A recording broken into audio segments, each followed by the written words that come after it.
Դուք շատ սիրո պատմություն ունեք։ Ես իրան մի անգամից եմ նկատել, իր գեղեցկությունը, պահվածքը, աղջիկ կար իմ կյանքում, ու մեջ շատ երկար ժամանակ շփվեցինք, հետո տենց չկարողացանք իրար հասկանանք։ Դրանից հետո մի անգամից տեսնում եմ Էվկային ու ասում եմ ինքն է, նեղացրել է իրականում Էվելինային։ Ինքն ասեց իդեպ որ բաժանվում ենք, ասեցի օքեյ ու հաջորդ օրը իրոք։ Ինձ համար ոնց որ այդ հարաբերությունները չեն եղել։ Մոռացել էինք իրար։ Ես ամենայն դեպս մոռացել էի, ինքը չէ։ Իրան տենում էի, իրոք հալվում էի, էլի։ Ու ինձանից բարձրում չունես, կամ իմնես լինելու, կամ ոչ մեկի։ Ուղղակի ապշում ես, ինչպես կարելի է նայել երկու իրար սիրող մարդու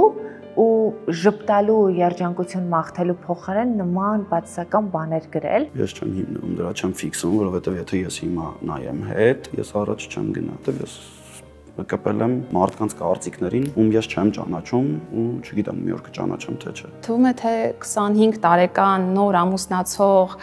աղջկա համար պիտի շատ ծանր եւ շատ ցավալի լինի, չէ, երբ որ կպնում են իր ամենայն նուրբ կետերին։ Օրինակ ինձ համար գեղեցիկը դա չափի զգացողություն ունեցող մարդն է։ Գրեհկագույն խոսույթով մարդիկ ոչ այնքան երջանիկ են կամ գուցեև դժբախտ են, բայց ես պնդում եմ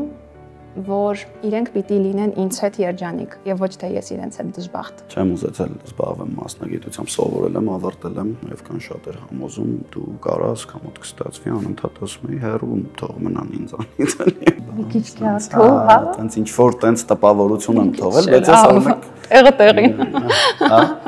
Առասարակ խանդը չէ։ Այ ինքը խանդում է։ Ես նույնիսկ ներկայացում եմ, որ միջև այսօր ինքը չի եկել, չի նայել, որովհետև ինքը խանդում է։ Եթե ինքը իմ կնոջ կողքին է, ինքը իմ թշնամին է, վсё։ Ուժի մեջ շատ կարևոր է նաև ճիշտ ժամանակին հետ քայլ անել ու թույլ տալ, որպեսզի քո կողքի տղամարդը լինի քայլ առաջ։ Որտեղ որ ես պետքա չգիտեմ որոշումը կայացնեմ ու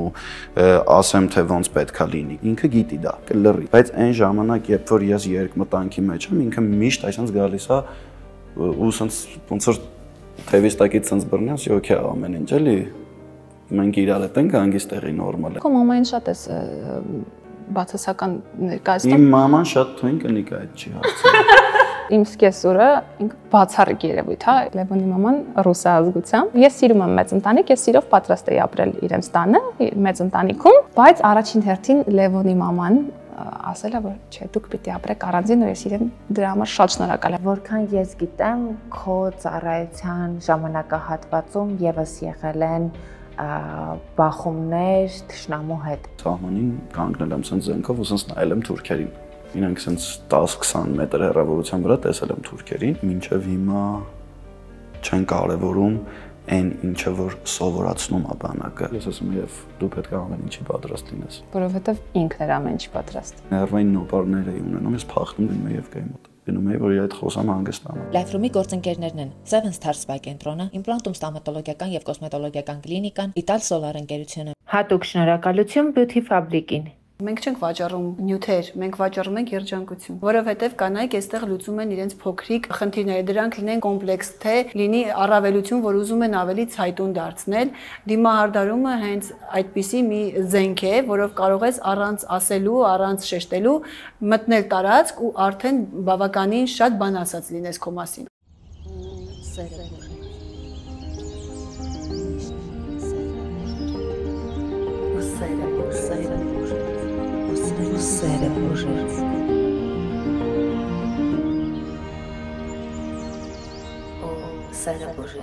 Լայֆրումի սեր շարքում այսօր դերասան Լևոն Մկրտչյանն ու սիրելին դերասանուհի Էվելինա Ստեփանյանն են, ողջույն։ Բարի օր Ամանջան։ Վերջին շրջանում բոլորի քննարկման կենտրոնում եք, մարդիկ ուզում են հասկանալ ամուսնացել եք, նշանվել եք, ինչ է եղել, ես իհարկե ամեն ինչ գիտեմ արդեն։ Պարզվում է, որ 1 տարի է արդեն զաքսավորված եք, բայց հարսանիքը լինելու է շուտով։ Ինչու այսպես ստացվեց։ Մեր միասին լինելը շատ շուտ է սկսվել, դա ռուսանողական տարիներին, մոտավորապես երևի երկրորդ կուրսում, երկրորդ կուրսում ենք, եթե չեմ սխալվում, տենց 18 տարեկան ժամանակ հանդիպեցի Եվկային այդ ժամանակներում, սկսեցինք իրար հետ ոնց որ շփվել, այդ փուլերը սկսեցինք անցնել կամաց, ինչ որ պահ եկավ, որ չստացվեց մեր մոտ շփումը նույնիսկ, բայց հետո շատ երկար մտածելուց հետո շատ սենց դժվար ճանապարհով հասա, նեղացրել է իրականում Էվելինային, քանի որ երիտասարդ էինք, ոնց որ չէինք շտապում ու ավելի շատ, ասենք, կարիերա, հետո բանակի խնդիր ունեի ես, այդ ամեն փուլը սենց անցել ենք նոր, հասել ենք արդեն այն նպատակակետին, որ կարողանանք միասին լինենք էլի։ Բայց ինչու մեկ տարի առաջ որոշեցիք ամուսնանալ, բայց չամուսնանալ։ Նախ սենց ասեմ, մենք տուն էինք ուզում վերցնենք եւ այդ ԶԱԳՍ-ը ինքը ավելի շատ տան համար էր, քանի որ ես նպատակ չունեի, հա, մասնագիտության մեջ լինելու ուրիշ տեղ եմ աշխատում նաև ցանկալի էր էլի որ մենք տուն ունենայինք, շատ լավ է որ ծնողների հետ ես ապրում, բայց երբ որ տարածքը ազատ է ու խանգարող հանգամանքներ չկան, իսկ այստեղ կային խանգարող հանգամանքներ։ Դրա համար ցանկացանք տուն ունենանք, նոր ամուսնության արարողությունը անենք։ Բայց այդ լավը որ չի խառնվել իրար, երբ հենց սպասակադրությունը մեկ այլ օր է, այդ ԶԱԳՍ-ի արարողությունը մեկ այլ օր է, ինքը հաճելի է, որովհետև կարողանում ես յուրաքանչյուր process վայելել։ Հաշված օրեր են մնացել, բայց հետաքրքիր է էմոցիաները ու զգացողությունները, սպասումները, որովհետև ի վերջո կյանքի նոր փուլ եք մտնելու։ Շատ մեծ ավելի ճիշտ սպասումը։ Ես շատ վաղուց եմ ուզում ամուսնանամ ու չգիտեմ ութանց երևի երեխա ժամանակվանից տենց անընդհատ մտածել եմ, որ ես շուտ պետք է ամուսնանամ ու նույնիսկ ես 25 տարեկանը ես համարում եմ, որ ուշացրել եմ, անկեղծ։ Ես իմ տնեցիքին էլ միշտ ասել եմ, որ պետք է շուտ ամուսնանամ ու բարեբախտաբար Էվկային հանդիպեցի ու նենց ստացվեց, որ շատ չուշացրի, բայց համել ուշացրեցի էլի ոնց որ սենց ասած։ Բայց էմոցիաները շատ մեծ են, շատ եմ սպասում։ Էվելինա, բայց 7 տարի ընկերություն եք արել,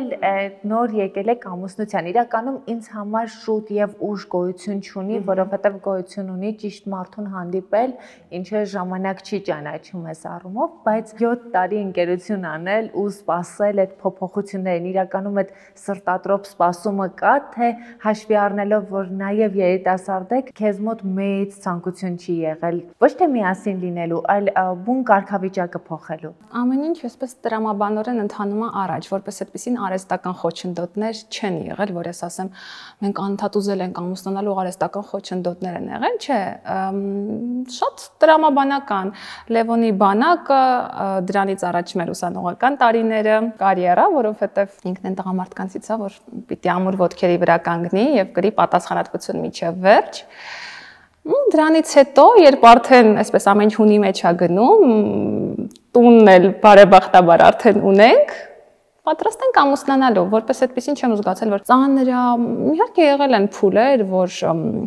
եղել է ծանր հարաբերությունների մեջ դժվարություններ եւ այլն, բայց դրանք ամբողջը հաղթահարելի են, եթե դու զգում ես, որ ձեր սերը ինքը նախախնամված է։ Ես գիտեմ, որ դուք շատ սիրո պատմություն ունեք, կպատմեք։ Այ։ Իրականում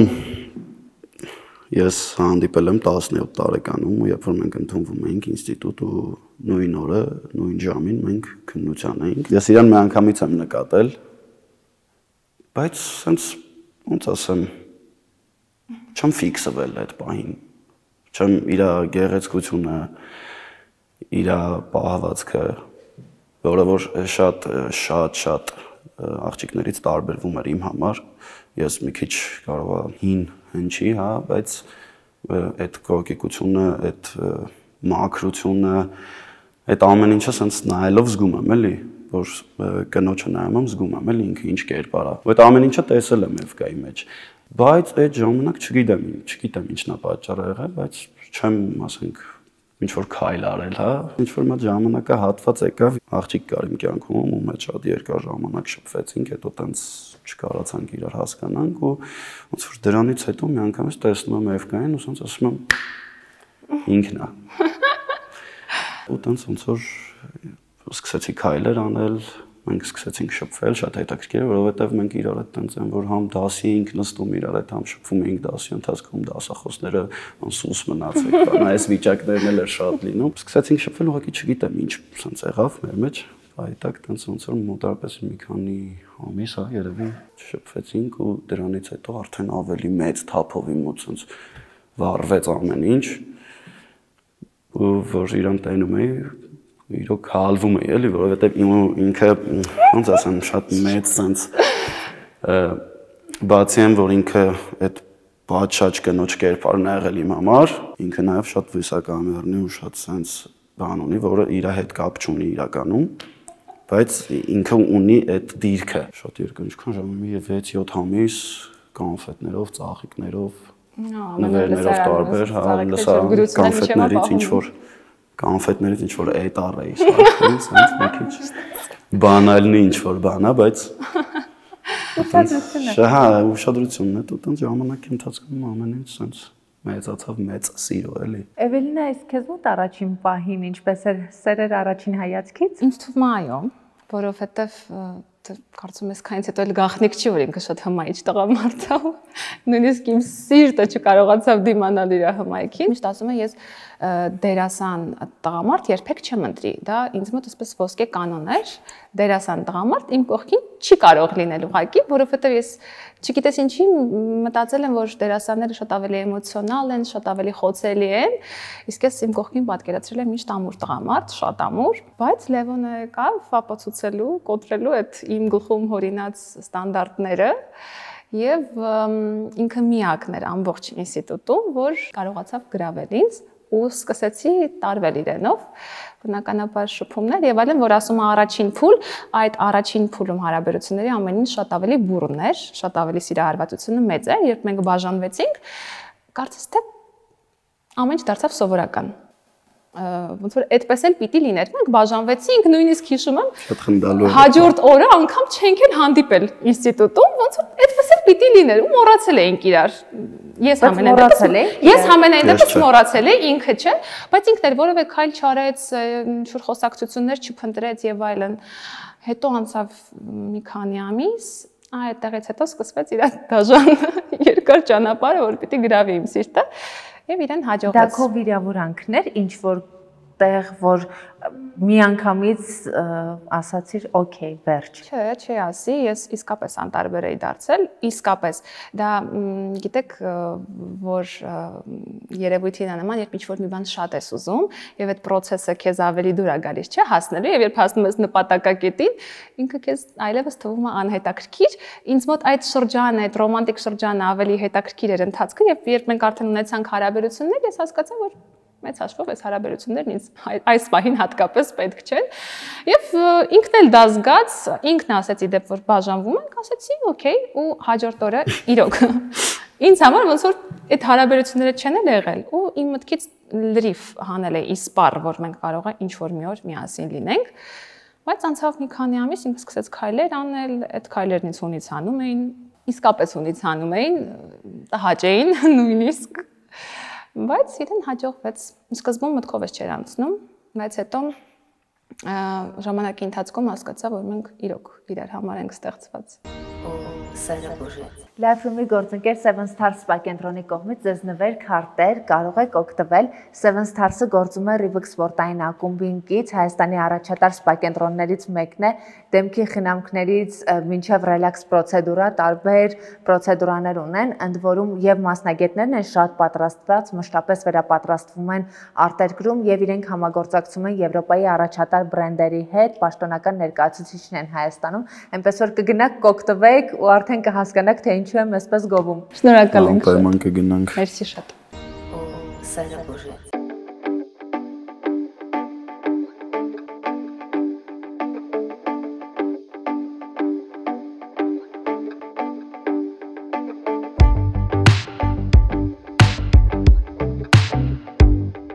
Enzimed Pro սարքավորումը համարվում է սարք բժշկական կենտրոն։ Իր ցուցաբերած արդյունքներով եւ հարմարավետությամբ այն առաջատար է ամբողջ աշխարհում։ Հայաստանում Enzimed Pro սարքավորման պաշտոնական ներկայացուցիչը Seven Stars Spa կենտրոնն է։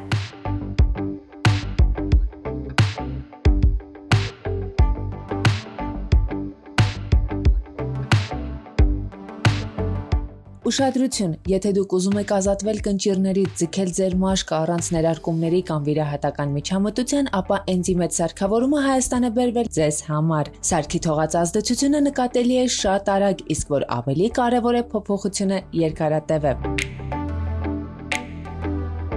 Շնորհիվ ապարատային տարբեր գլխիկների այն առաջարկում է կատարյալ թիրախավորում թե դեմքի, թե մարմնի տարբեր խնդիրների համար։ Էնզիմետի ռադիոհաճախականության ալիքները ներթափանցում են մաշկի խորը շերտեր, ձգում մաշկը, նվազեցնում կնճիռները, ակնհայտորեն բարելավում մաշկի որակը եւ առաձգականությունը։ Սարքը հնարավորություն է տալիս պայքարել հղիազոլերի եւ ստրիաների դեմ, բուժել ցելյուլիտը, ձգել թուլացած մաշկը։ Սա նաև հրաշալի միջոց է, որպեսզի պայքարեք կտրուկ նիհարելուց հետո մաշկի թուլության դեմ։ Սարքն անցել է բոլոր փորձաքննությունները, ունի համապատասխան բոլոր սերտիֆիկատները, որ անվտանգ է։ Քանի որ Էնզիմետը Հայաստանում պաշտոնապես ներկայացված է Seven Star Spa կենտրոնում, սրահի բոլոր մասնագետներն անցել են սարքի մանրակրկիտ վերապատրաստումը արտերկրից հրավիրված ներկայացուցիչի կողմից։ Իդեպ Seven Star Spa կենտրոնը հանդիսանալով Enzimet Pro սարքի միակ պաշտոնական ներկայացուցիչը Հայաստանում զբաղվում է նաև սարքերի պաշտոնական վաճառքով, ինչը հնարավորություն է տալիս այլ սպա կենտրոնների ևս գնել սարքը եւ կիրառել իրենց կենտրոնում, եթե ցանկանում են կատարել անվտանգ եւ գերարդյունավետ ռադիոհաճախականության թերապիա։ Ես միշտ շեշտում եմ, որ Seven Star Spa կենտրոնում աշխատում են բացառապես բժիշկ մասնագետներ։ Սա շատ կարևոր գործոն է, որպեսզի ձեր մաշկի առողջությունը լինի վստահելի ձեռքերում։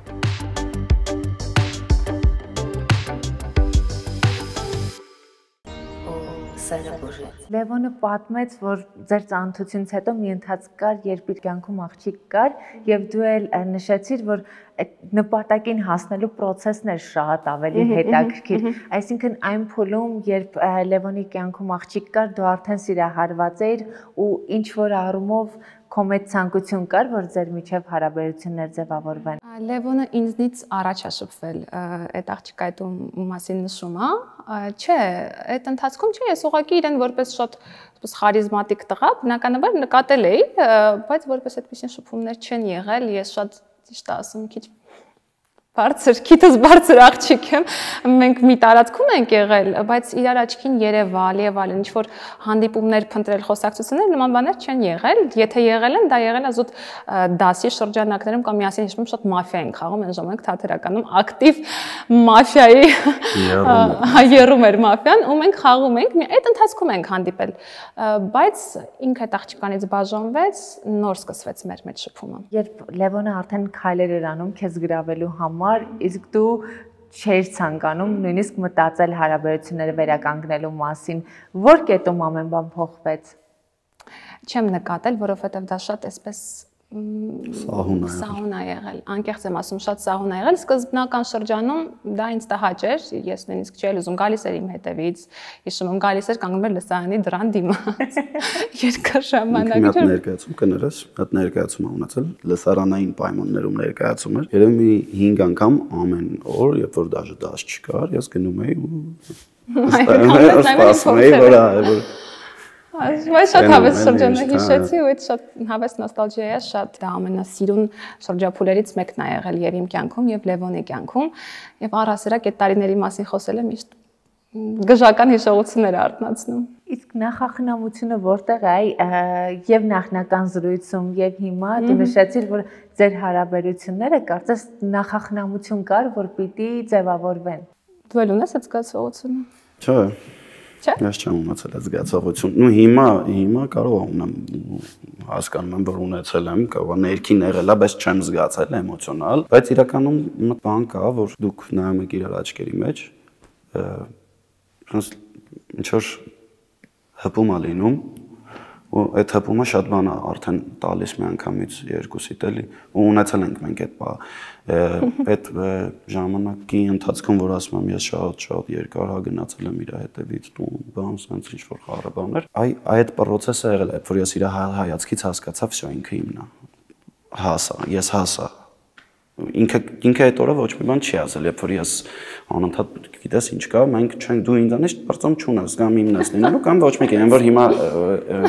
Հենրին է ասում Անգելինային, հա, այդ ես իրավի մեջ, այդ բանը կար իմ մեջ, ես ունեմ այդ խասյաթը, որ եթե ուզում եմ, պետք է իմը լինի, վերջ, ուրիշ տարբերակ չկա։ Ու այդ պահը ես այդտենց զգացի, էլի, որ այդ նախախնամությունը ինձ թվում է կարող է այդ հայացքներ, կամ կարող է ես սխալ եմ հասկանում նախախնամության բառը, դրա համար Նախախնամություն ասված երբ ես հասկանում, այն ժամանակ ես հասկանում, երբ տիեզերքի հետ ակտիվ երկխոսում ես։ Երբ երկխոսում ես, երբ փնտրում ես պատասխաններ, շատ խնդրում ես, այդ պատասխանները այնքան ճիշտ տեղում են քեզ գալիս հասնում, եւ դու էլ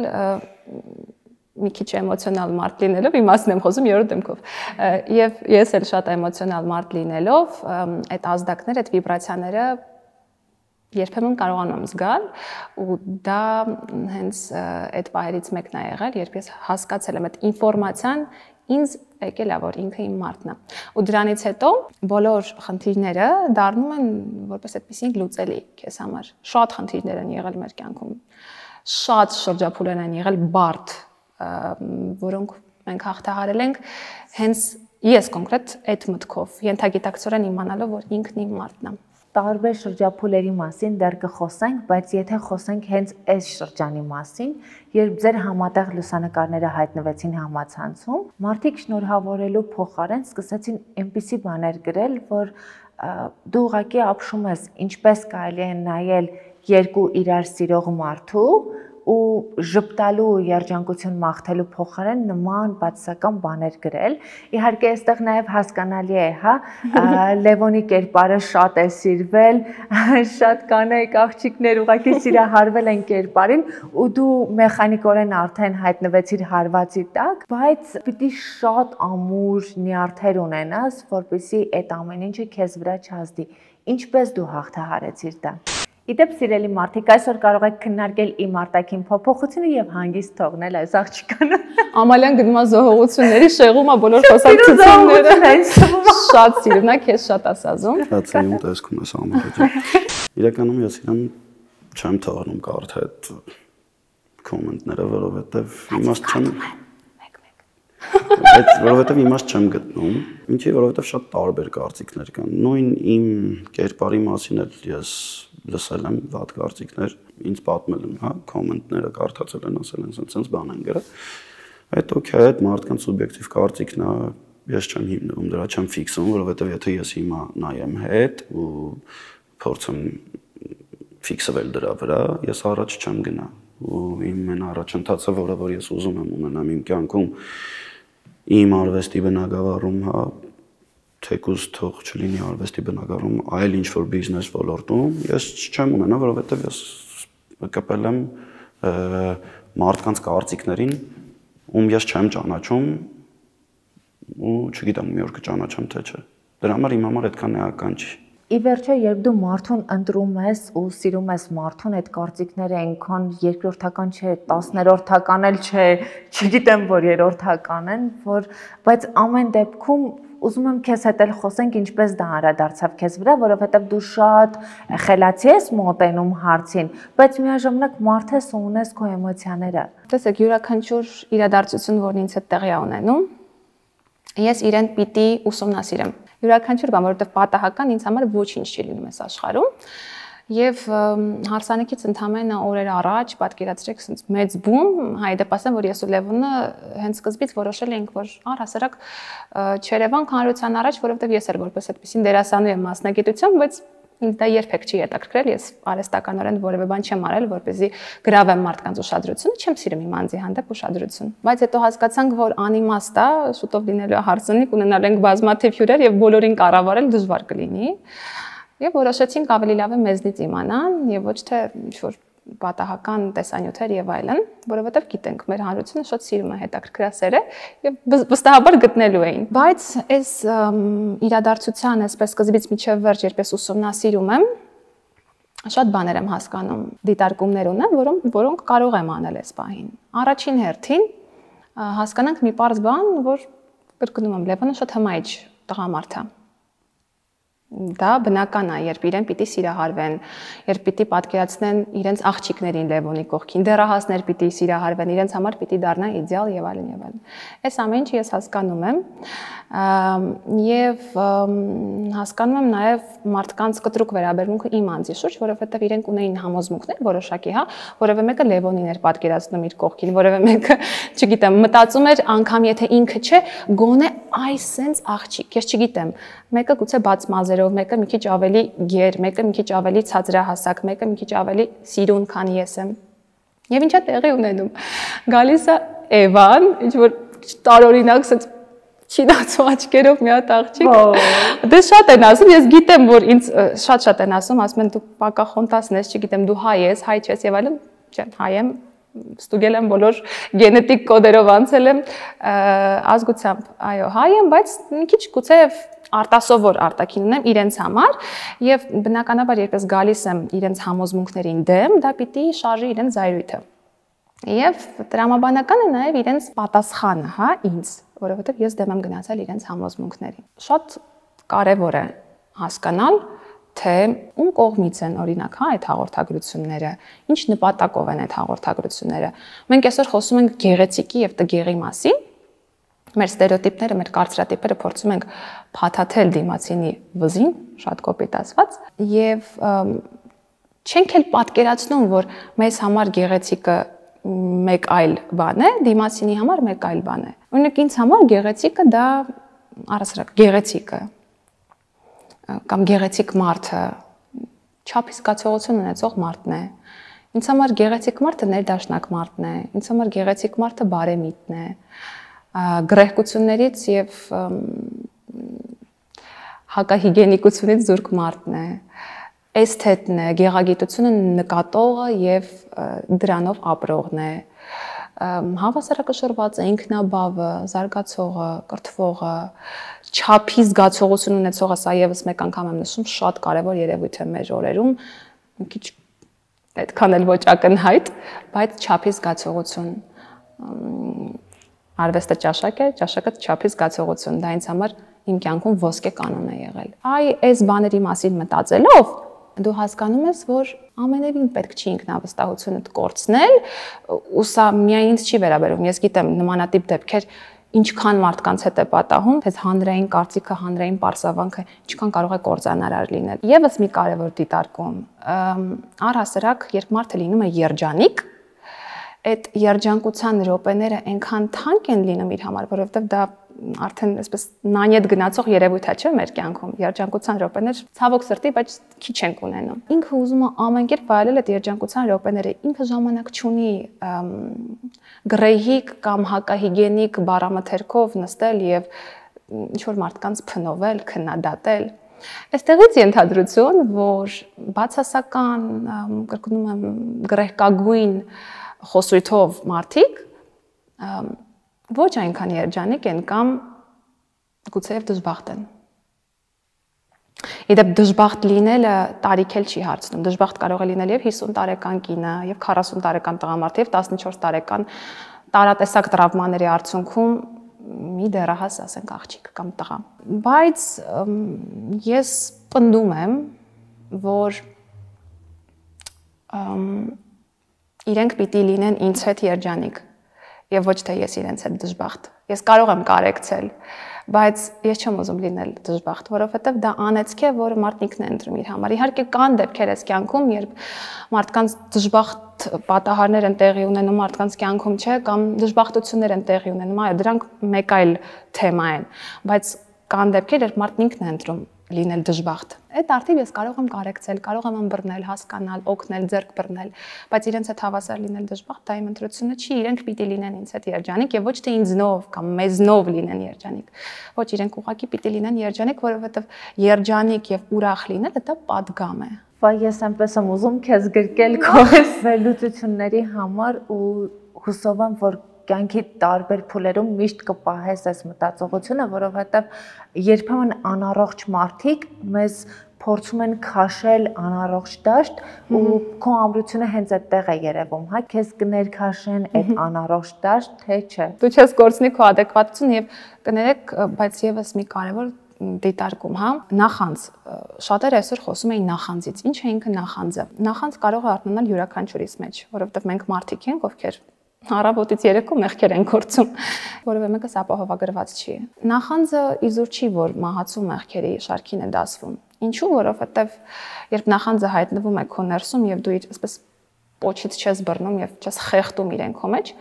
ինքը հետս հետը սպանում է քեզ սպանում է ոչ թե քեզ ֆիզիկապես, այլ սպանում է քո հոգին։ Հիմա ասում եմ, փշաքաղում եմ, իսկ հոգևոր վերածնունդները դրանք շատ բարդ երևույթներ են, ոչ բոլորին է հաջողվում անընդհատ վերածնվել հոգեպես։ Ես խնդրում եմ, որ մարդիկ իրենց մեջ, եթե անգամ արթնանում է այդ նախանձը, հետամուտ լինեն իրեն ոչնչացնելու, անմիջապես, թող չթողնեն, որ աճի, բազմանա, զարգանա, հետո իրենց ուտի, հետո իրենց ներսից ուտի, քայքայի, դա շատ արատավոր երևույթ է։ Մենք ամեն այսօր խոսում ենք բարձր արժեքներից, բայց տարական, սեփական անձի, սեփական հոգու հետ աշխատելու կերպ չգիտենք, չունենք։ Ներողություն եմ խնդրում, եթե ինչ-որ մարդկանց կարող է իմ խոսքը վիրավորել կամ թվալ այսպես շատ մեծամիտ, բայց պարզ բաներ եմ ասում, որի շուրջ կարծում եմ յուրաքանչյուրը պիտի մտածի։ Իրականում ինքդ քո հոգին մշակել սկսում ես ցավից, այնպես որ այդ ցավը կարելի է ապրել մի քայլ առաջ գնալու համար։ Հուսով եմ, որ քո խոսքը ոչ միայն կլսեն, այլև կհասկանան շատ մարդիկ։ Լայֆրումի գործընկեր իմպլանտում ստոմատոլոգիական եւ կոսմետոլոգիական կլինիկայի կողմից ձեզ նվեր քարտեր։ Իմպլանտումը Հայաստանի առաջատար ստոմատոլոգիական կլինիկաներից մեկն է, ստոմատոլոգը Հայաստանի գլխավոր ստոմատոլոգն է Դավիթ Մաթևոսյան, ինչպես նաեւ արդեն ունեն նորաբաց էսթետիկ կենտրոն, որտեղ բժշկական շատ ծառայություններ կան, այնպես որ կարող եք գնալ, օգտվել ու վայելել ձեր նվեր քարտերը։ Հրաշալի։ Շնորհակալ ենք։ Իմպլանտում էսթետիկ կենտրոնը ընդլայնվելուց հետո ձեռք է բերել նոր սարքավորում։ Վիորա իսրայելական սարքը Հայաստանում դեռևս միայն իմպլանտումում է ներկայացված։ Էսթետիկ կենտրոնի ղեկավար բժշկուհի Ելենա Ադամյանը մեզ կպատմի, թե ինչ է իրենից ներկայացնում այս սարքը։ Ողջույն Ելենա։ Ողջույն Ամալիա։ Սարքը բազմակի կիրառություն ունի, որքանով որ ես հասկացա շնորհանդեսին։ Այս սարքավորումը մենք ձեռք ենք բերել պաշտոնական ներկայացուցիչից եւ այն միակն է Հայաստանում, բավականին հայտնի սարք է, ամբողջ աշխարհում տարբեր կլինիկաներում այն կիրառվում է։ Ես ընտրեցի հենց այս սարքավորումը, որովհետեւ պրոցեդուրայից հետո ռեաբիլիտացիոն շրջանը շատ կարճ է տևում, կարելի ասել գրեթե չի լինում։ Աշխատող մարդու համար, հատկապես կանանց համար, դա շատ կարեւորագույն հարց է, որպեսզի կատարեն միջամտություններ եւ ոչ մեկ դա չնկատի, իսկ այս սարքը այդպիսի հնարավորություն մեզ տալիս է։ Ինչ խնդիրներ կարող ենք լուծել այս սարքի միջոցով։ Այն իրենց ներկայացնում է 5 սարքեր միաձուլված մեկ սարքի մեջ եւ լուծում է ոչ միայն դեմքի, այլ նաեւ մարմնի խնդիրներ։ Այն մարդիկ, ովքեր չեն ուզում ներարկումներ կատարել, սակայն ցանկանում են երիտասարդությունը պահպանել, կարող են դիմել մեզ եւ մենք կարող ենք լուծել իրենց խնդիրները։ Այդ խնդիրները կարող են լինել երիտասարդացումը, մաշկի պիգմենտացիան, ակնե եւ պոստակնե հետքերը եւ բազմաթիվ խնդիրներ։ Սարքը ունի մի քանի գլխիկ, յուրաքանչյուր գլխիկը ինչ որ մի խնդիր է լուծում։ Օրինակ, էնդիակ գլխիկը, որը լուծում է մեր մազանոթային խնդիրները, հղիությունից հետո աստղիկները, որոնք առաջանում են, հա, մեր ոտքերի վրա կարող են լինել, օրինակ դեմքի վրա կարող առաջանալ, այս լազերի միջոցով հնարավոր է ձերբազատվել։ Ուզում եմ նշել, որ մենք անպայմանորեն համագործակցելու ենք անոթաբանի հետ, ում ցուցումով էլ իրականացվելու են նման միջամտությունները։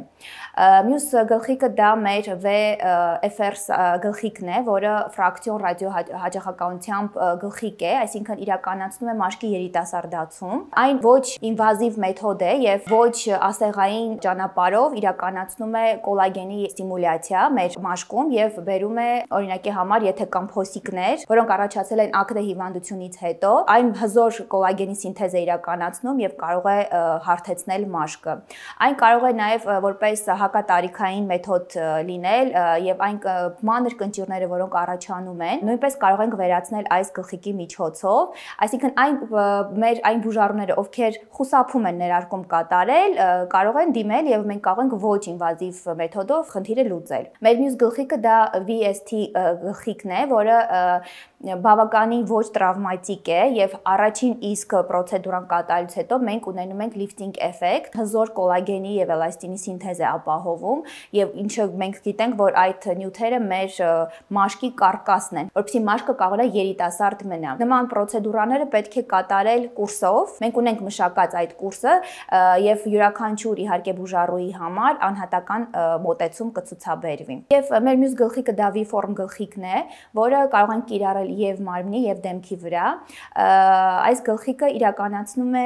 բոլորի շատ սիրելի ցանկալի նիհարեցումը, կրկնակզակի վերացումը հենց դեմքի հատվածում, եթե կան արտահայտված այտոսկրեր, դա նույնպես կարող ենք փորձել դեմքը մի փոքր նիհարեցնել։ Այս գլխիկի լավ լինել ինչու՞մն է կայանում, որ ինքը միանգամից երկու ֆունկցիա է կատարում եւ վակուում է իրականացնում, որը ազդում է մեր արյան շրջանառությունը լավացնում է եւ բերում է մաշկի ձգման եւ RF է տալիս, այսինքն իրականացնում է ճարպայրում։ Նույն պրոցեդուրայի ժամանակ մենք կարող ենք ունենալ եւ նիհարեցնող, ճարպայրող պրոցեդուրա եւ իհարկե մաշկը ձգող։ Այսինքն սրանով մենք կարող ենք ունենալ ջոլի պրոֆիլ ասվածը, մի փոքր ավելի սրացած դնչիկ, կրկնակզակի վերացում եւ ստորին ծնոտի անկյունների ընդգծում։ Այո, իհարկե կարող ենք ունենալ, սակայն պետք է մեր անատոմիան դա թույլ տա։ Դրա համար շատ կարեւոր է անհատական մոտեցումը ցույց տալ։ Շատ դեպքեր է լինում, որ մարդիկ կրկնակզակի վերացումից հետո իրենք էլ զարմանում են, որ իրենք ունեն այդ ոսկորը եւ կարիքը չէր լինում ընդհանրապես կատարել ֆիլերային աշխատանք։ Եթե կլինեն ցուցումներ, որ պետք է կիրառվի լիպոլիցիկներ, այն ավելի իհարկե լավ արդյունք կարող է բերել, սակայն առանց դրա նույնպես իր առավելություն հենց կանում է դրանում, որ ինքը միանգամից երկու ֆունկցիա է կատարում։ Իհարկե կլինեն անհատական դեպքեր, երբ որ չկա կորած է այդ անկյունը, մենք հետագայում կարող ենք դա ֆիլերի միջոցով ընդգծել, սակայն առաջնային անպայման այդ կրկնակզակը, որը առաջանում է, որը փոխում է ընդհանրապես դեմքի օվալը, մենք կարող ենք առաջնային վերացնել այդ կրկնագզակը եւ բնական ընդգծել ոսկորը եւ գուցե եւ ընդհանրապես կարիք էլ չլինի ֆիլերային աշխատանքի։ Իսկ սարքի միջոցով որևէ խնդիր լուծել է, ենթադրում եմ մեկ անգամյա այց, թե սա ավելի համալիր մոտեցում է պահանջում։ Գիտեք, կախված է նախ դեպքից, դրա համար է շատ կարեւոր առաջնային կոնսուլտացիան, սակայն կան պրոցեդուրաներ, որոնք մի քանի այց են ենթադրում։ Լավ արդյունք ստանալու համար բնականաբար մենք բոլորս հասկանում ենք, որ մեկ այցով երբևէ լավ արդյունք չենք կարող ունենալ։ Սարքի պրոցեդուրաները ենթադրում են նաև համակցում այլ պրոցեդուրաների հետ, թե առանձին պրոցեդուրաներ են։ Կարելի է իրականացնել եւ առանձին, եւ համակցված, դա շատ ինդիվիդուալ է, սակայն եթե ցանկանում ենք ունենալ շատ լավ արդյունք, բնականաբար համակցված տարբերակը ավելի նախընտրելի է։ Նոր սարք Հայաստանում միակն է, թանկ է։ Ոչ, շուկայական գների համեմատ ինքը բավական միջին գնարժեք ունի եւ կարծում եմ հասանելի կլինի մեր բնակչությանը։ Ելենայի Instagram-յան էջը եւ իմպլանտումի տվյալները կթողնեմ հաղորդման նկարագրության բաժնում։ Լևոն, դու պատրաստ ես այս հայտնիությանը։ Տարօրինակ կա երևի, բայց ես սպասում էի, բայց համ էլ անսպասելի էր իմ համար, որ տենց ռեյտինգ կունենա իմ մասին եմ էլի խոսում, ես տենց ռեյտինգ կունենամ։ Չգիտեմ, օքեյ է իմ համար, ես սենց իմ մոտ սենց բան չկա ինձ, որ տեսնում են, ես աշխատում եմ նենց անեմ, որ նույնիսկ չճանաչեն ինձ։ Լյովնա, всё, ինչ որ տարօրինակ բան չկա, քաղաքում քայլում ես սուրճ խմում իր համար, չգիտեմ էլի։ Դրա համար սենց շատ հանգիստ եմ վերաբերվում, փորձում եմ հանգիստ վերաբերվեմ։ Բայց ամեն դեպքում դա մի կողմից այդ սերն է, ուշադրությունն է, մյուս կողմից ինչ որ առումով անհարմարություններ են, պատասխանատվություն է։ Տես, դու հանրության առաջ եւ պատասխանատու ես եւ պատասխանատու չես։ Ենթադրենք քո անձնական ընտրության համար դու պատասխանատու չես հանրության առաջ։ Դու պատասխանատու ես քո երջանկության առաջ, բայց օրինակ քո վարքը ինչպիսին կլինի առհասարակ, որովհետև քեզ նայում են, շատերը արդեն ընդօրինակում են, սա արդեն մեծ պատասխանատվություն է։ Դու գիտակցաբար ես գնացել ես քայլին, թե ամեն բան ինքնաբերաբար եկավ։ Իրականում շատ ինքնաբերաբար ամեն ինչ ստացվեց, շատ։ Գլխավոր հերոսուհին կողքս նստած է։ Բայ։ Չեմ ուզեցել զբաղվեմ մասնագիտությամբ, սովորել եմ, ավարտել եմ, բայց չեմ մի բան հետ էր պահում, ինչ որ ներքին զգացողություն ունեի, որ պետք չի։ Հատկապես բանակից հետո, երևի ինչ որ մտածելակերպներ, բան խանգարում էին ինչ որ բաներ։ Չէի ուզում, անկեղծ չէի ուզում, նաև կան շատեր համոզում, դու կարաս, քո մոտ կստացվի, անընդհատ ասում էի, հեռու թող մնան ինձանից։ Որտեւ իրոք ինչ որ մոտ ժամանակահատված ա եղել, որ ես հիասթափվել եմ մեր արվեստից։ Հիասթափությունը մի քիչ շատ սուր է ասված, բայց ինձ հաճելի չի եղել գտնվել այդ մասնագիտության, հա, այդ ոլորտի մարդկանց հետ մի տեղում։ Ու Էվկան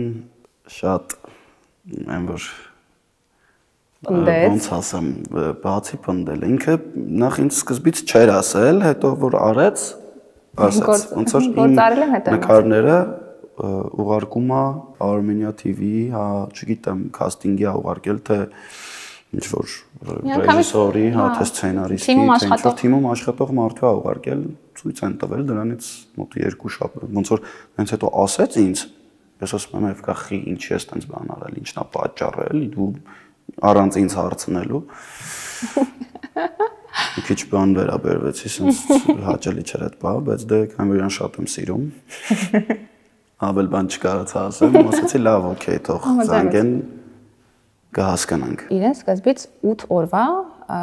նկարահանումներ էին նշանակել, ինքը դրա համար է համաձայնվել մեծ հաշվով, որովհետև գիտեր 8 օր պիտի նկարահանվի եւ վերջ, ինքը գնում է առաջին օրը նկարահանման, ես էլ ներկայացման եմ այդ օրը, լավ հիշում եմ, ու զանգում, սպասում եմ մուտքից, կուլիսներում կանգնած եմ, հասկանում եմ ինչ որ բան ա եղել, գիտեմ որ նկարահանմանն է, զանգում այն, ասում եմ, ստեղ ինձ ասում են, որ ես մնամ երկարաժամկետ նկարվեմ, ու ես ինձ կամած չեմ կարողանում նորմալ խոսեմ, հիմա ոչ մի բան չասես, իրենց հանկարծ ոչ մի բան, հա, չէ, ոչ մի բան չասես, կգաս մի հատ կքննարկենք, կհասկանանք, Եվկա ջան, ես հավես չունեմ, չեմ ուզում գործերս, ես լիքը բան եմ անել, ես ինչ որ խարախուռը, ասում եմ, Լևոն, խնդրում եմ, մի հիմա ոչ մի բան, մի պատասխանի, արի խոսենք, կհասկանանք։ Որովհետև գիտեր, որ այդ պահին ասել է ոչ։ Ասելով հաստատ ոչ, հա, եկավ դա բնականաբար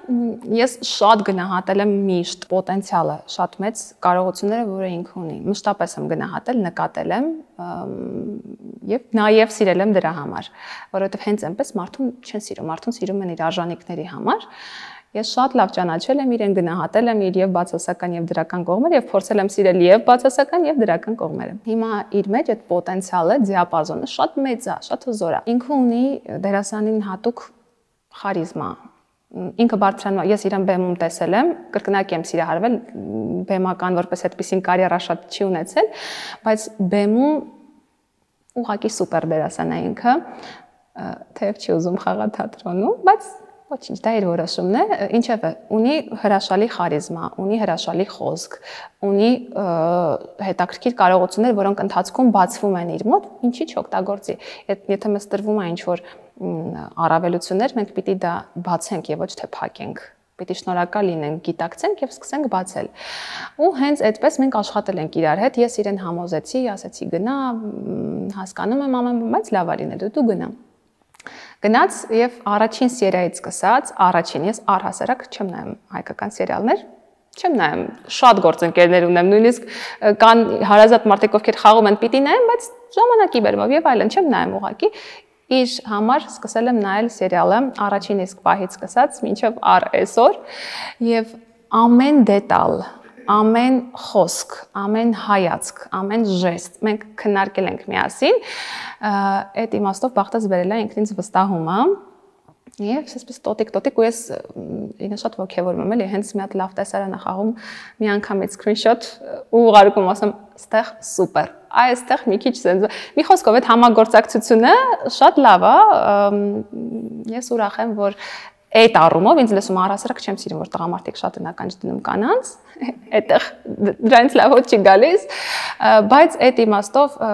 կարողանում ենք համագործակցել, ես իրենով միշտ պարտանում եմ, վատը ասում եմ վատ, իմ կարծիքով, եթե վատ է,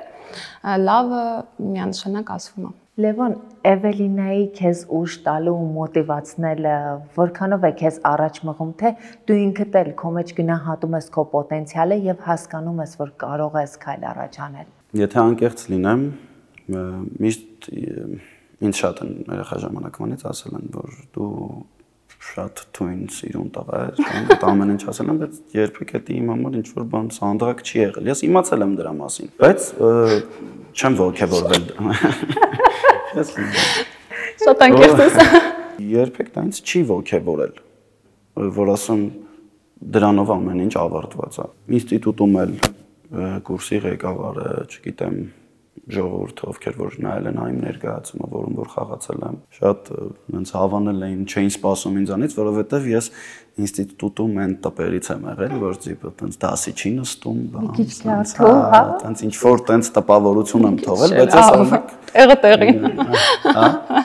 Okay. Որ դասերի չի նստում ու ինքը ուղղակի եկել ընդունվել է թատերական ինստիտուտ, որ, չգիտեմ, ժամանակ անցկացնի գնա տուն։ Բայց մի բան ասեմ, այստեղ շատ կարևոր է, ինքը ոչ մի բան չէր անում, ուղղակի կարեր նստեր անկյունում, գային եւ առաջինը իրան նկատեն, շատ կայ, այն ժամանակ այն տարիներին շատ ա եղել, որ կաստինգների էին գալիս ինստիտուտում եւ այլն, մեկ է գալիս էր թե եկան առաջարկեցին, սա եկան առաջարկեցին։ Հա ոչ մի բանի չի համաձայնվել։ Մտածել եմ, որ հերո պետք է մնամ այն կոնտենտից, որ ես ինքս չեմ նայում։ Այսինքն այն ասպարեզից, որ ինձ չի գրավել։ Այս դեպքում ինչու որոշեցիր դերասան դառնալ եւ ինչը քեզ բերեց հիասթափության։ Ես երեխա ժամանակվանից միշտ երազել եմ, որ դերասան լինեմ, ասենք օրինակ իմ ամենասիրած ֆիլմը եղել է Պիրատի Կարիբսկի մորյան ու Ջոնի Դեփի խաղը, իմ համար այն որ ինչ անում այստեղ են, էլի, ասենք ու միշտ ցած դաժե ոնց ասեմ, գիշերները պարկում էի, պատկերացնում էի, որ ես էլ եմ ինչ-որ մոտ պիրատ ու իր հետ միասին մենք տենց գնում ենք, լուրջ եմ ասում, քանի տարեկան էի, 8-9 տարեկան ժամանակս շատ լավ եմ հիշում, պարկում էի քնելու, պատկերացնում էի, որ ես ու Դեպը նստած ենք ցած իրար կողքի ու ես իր եղբայրն եմ, հա, օրինակ չէի հանում այդ կերպարին, ես լինեի այդ կերպարը, ինքը իմ հետ էր, ես իրան օգնող ինչ-որ տենց ընկերություն ենք անում իրար հետ։ Ու անընդհատ մտածում էի, որ իմ մոտ ստացվում է ու գնում էի հայլուդի մոտ, sense կանում էի, փորձում էի իր միմիկաները խաղացնել ու sense անընդհատ զգում էի, որ ես դա սիրում եմ, ես ուզում եմ լինեմ այն մարդը, որ ցույց կտա մարդկանց մի հատ այնց բան, որ մարդիկ գնանք, ասեն հիասքանչ է, էլի ապրի այստեղ են, որ կարացավ sense ներկայացնի։ Իմ համար շատ կարևոր է եղել միշտ դա, որովհետև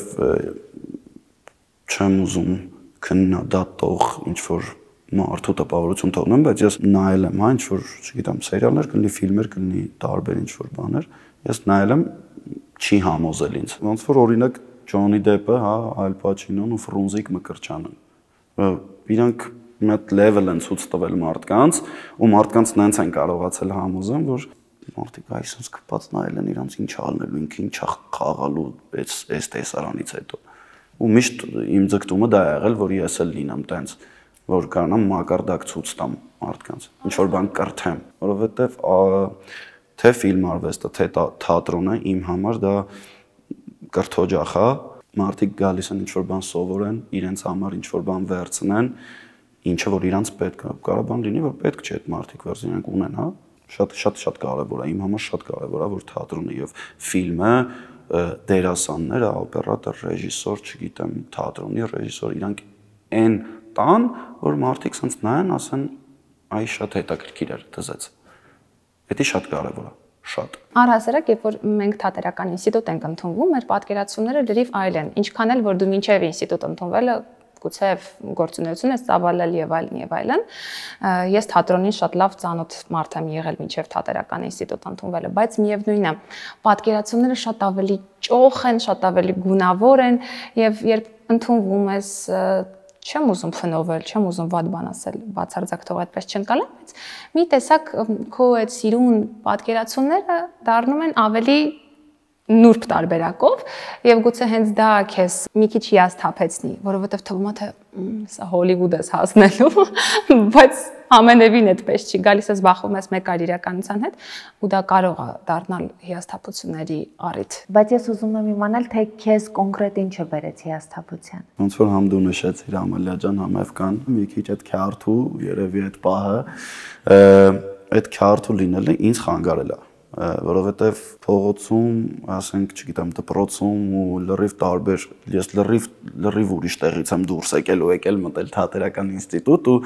իմ համար սենց շոկ էր, ճիշտ է, մինչև 4-րդ կուրս սովորեցի, բայց այդ 4-րդ կուրս հասնելուց ես արդեն զգացի, որ ինձ հաճելի չի։ Ну, դա երևի սենց ներքին ինչ-որ զգացողություն, ներքին համոզմունքների զգացողություն էր ավելի շատ։ Երբ որ ես ընդունվել եմ թատերական ինստիտուտ, ես շատ մեծ սիրով, հա, ու անկեղծ լինելով բոլորի նկատմամբ, ինչ-որ մարդկանց սենց չառանձնացնելով բան, բոլորի հետ փորձել եմ ընկերություն անեմ ու իրանց հետ լինեմ այն մաքսիմալ լավ հարաբերությունների մեջ,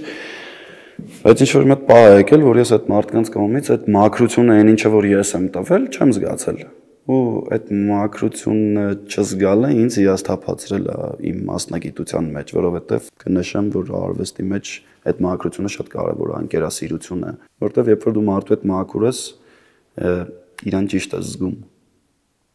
Սենց հավես է իր այդ լինում էլի, տալիս է այդ էմոցիան ինքը քեզ խաղալու ընթացքում էլի։ Չգիտեմ, այդ արվեստի մեջ, թե դերասանության մեջ, թե ինչ-որ տարբեր, չգիտեմ, ուրիշ բաների մեջ այդ մաքրությունը շատ կարևոր է, որ դու մաքուր լինես այն մարդու հետ, ում հետ որ աշխատում ես, ինչի, որովհետև եթե դուք մաքուր չեք իրար նկատմամբ, դա արդեն ինչ-որ բախում բերելու է։ Այդ ներդաշնակությունը արվեստի մեջ պետքա լինի, թե ֆիլմ արտադրությունում, թե պետքա փորձես ընկերասեր լինես, պետքա փորձես սիրես մարդուն, որովհետև դու պետքա զգաս այդ մարդուն, ոնց նա ինքը, որ կարողանաս իրան տաս այն, ինչը որ քո կերպարն է տալի։ Այն մարդու հետ որ քո խաղընկերն է, դու իրան սիրես որպես մարդ, նաև որպես իր կերպարը, փորձես լինել էմոցիոնալ, շատ կարևոր է էլի, որովհետև այդ էմոցիաները տեղա բախվում իրար, այդ հիմա շատ են օգտագործում քիմիան, կապ չունի, թե ընկերների մեջ էլա դու կարաս զգաս, տելեէկրանին նայես ու տեսնես, որ ընկերների մեջ իրոք ընկերասիրություն կա, ասենց մեծ, ու նույնը քո խաղընկերոջ հետ կլինի աղջիկ, թե չէ, այդ ամեն ինչը սաղ շատ լավ զգացվում է, օրինակ ինձ որ նայում են, ասում են զգում ենք, Ռոզին էլ են, օրինակ շատ բանանում, ասում են, որ զգում ենք, որ ձեր մեջ այդ լավ հարաբերությունը կա։ Դրա համար շատ կարևոր է, որ դուք տակել այդ մաքրությունը լինի ձեր մեջ, որ ընկերասեր լինեք, սիրեք իրար։ Իրականում Ռոզին իր անձնական կյանքը ունի, դու քո անձնական կյանքն ունես, բայց այդ իսկապես, հա, էկրանից մարդիկ շատ սիրեցին Հերի Անգելինա զույգը։ Բայց Էվա դիմանալ պետք չի դրան։ Չէ, իմ դեպքում նորմալ է, որովհետև միշտ որ ասում են չես խանդում, շատ են հարցնում էլի։ Ոնց ես կարողանում տանել, մի քանի հանգամանք է նպաստում չխանդելուն։ Որպես այդպեսին ես առհասարակ խանդոտ չեմ, ինքս շատ լավ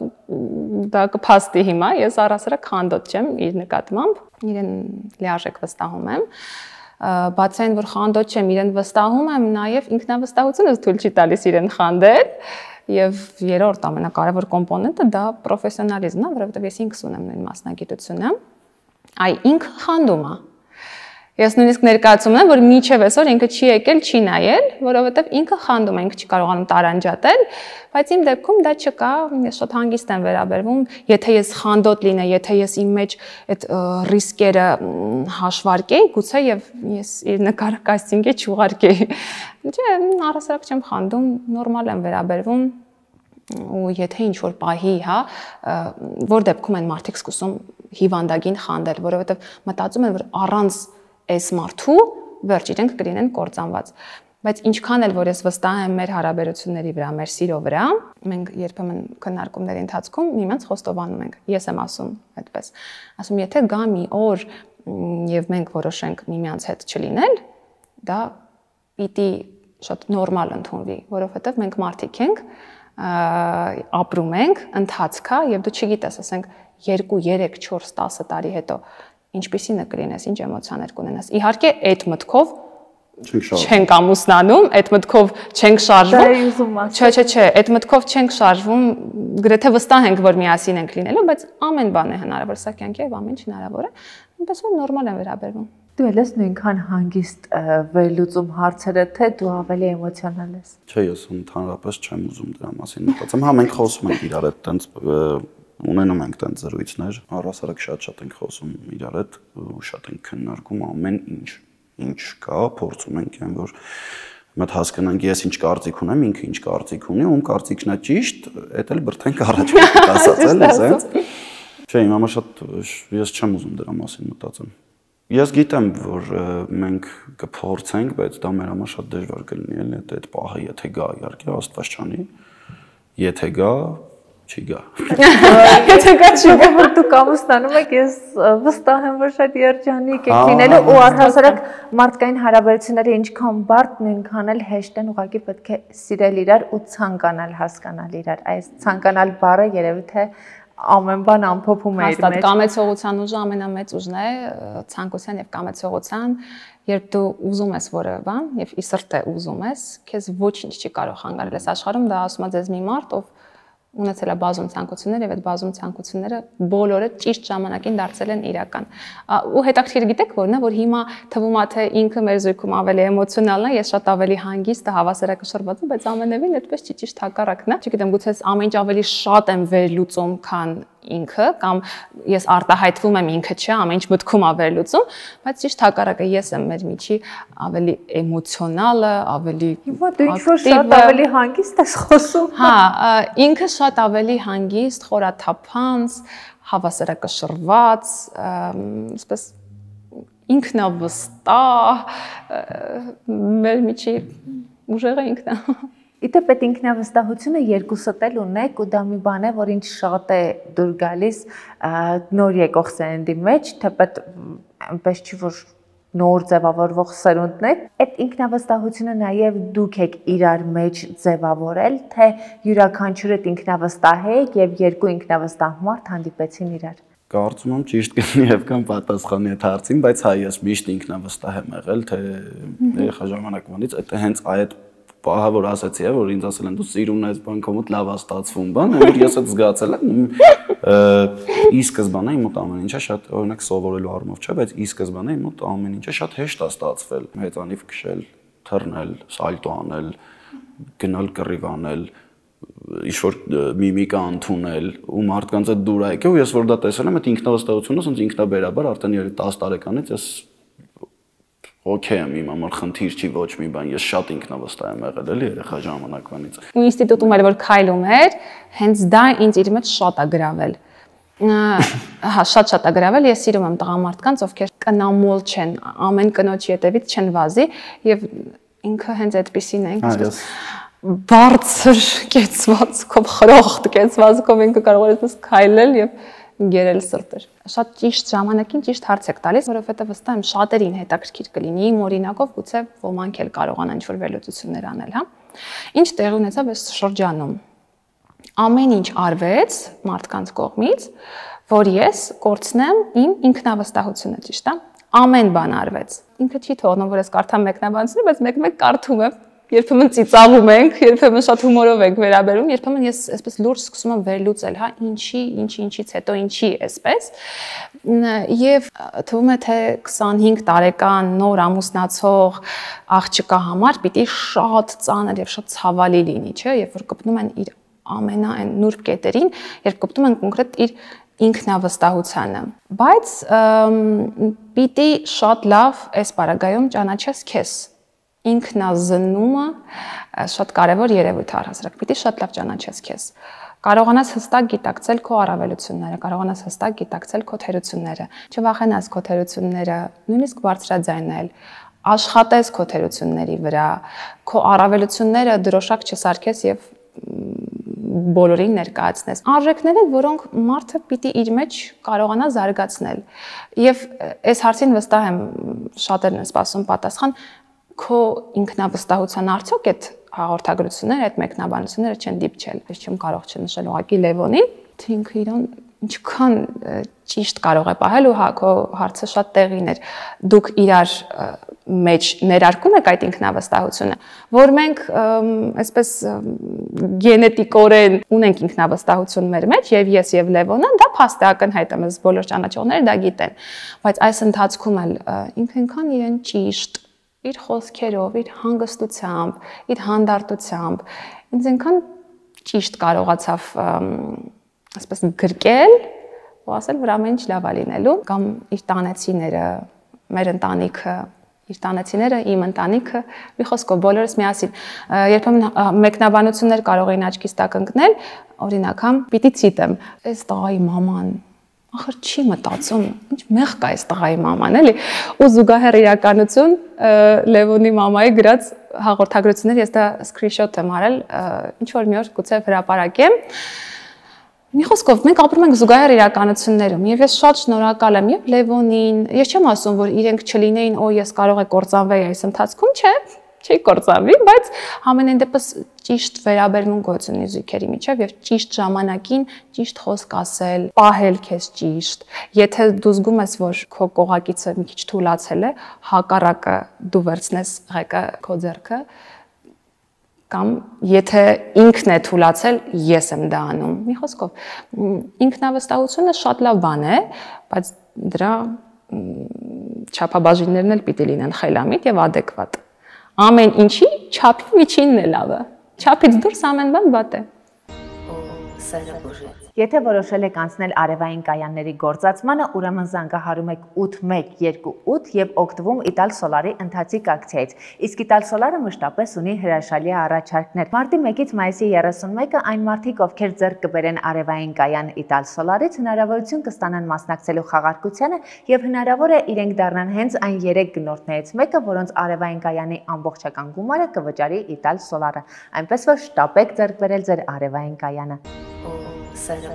Էլեկտրաէներգիան արևից ստանալու ճիշտ ժամանակն է։ Ital Solar-ն էլ հրաշալի առաջարկ ունի։ Մարտի 1-ից մայիսի 31-ը ձեռք բերեք արևային կայան Ital Solar-ից եւ հնարավոր է հենց դուք դառնաք այն 3 հաջողակ գնորդներից մեկը, որոնք մասնակցելով խաղարկությանը կարող են շահել իրենց արևային կայանի ամբողջական գումարը, անկախ նրանից գնումը կատարել են ապառիկ թե կանխիկ։ Եթե նույնիսկ դուք չդառնաք այս 3 հաջողակ գնորդներից մեկը, միևնույն է գնումը կատարելով Ital Solar-ից շահելու եք, որովհետեւ ապառիկի առաջին 3 ամսվա գումարը ձեր փոխարեն վճարելու է Ital Solar-ը 8128 զանգահարեք եւ ձեռք բերեք ձեր արևային կայանը։